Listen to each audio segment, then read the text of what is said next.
Welkom bij de Reuzenverschrikker.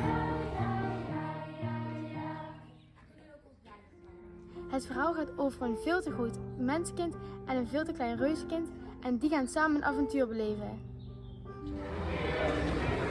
Uiteindelijk gaan we een spin de Reuzenverschrikker verjagen.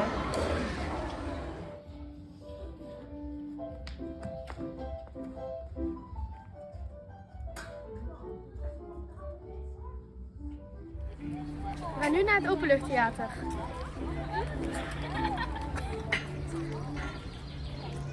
Vandaag zijn we hier in het openluchttheater in Torren.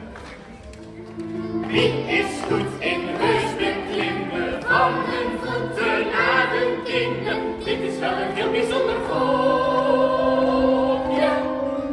met een reuzenhoofd in de wolken.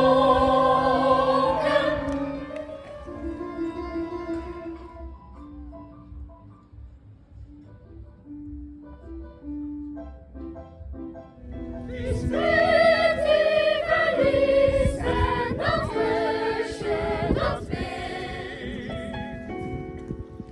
De kansen die keren voor Vintje zo licht als een veertje. Dit was onze laatste voorstelling in Valkenburg.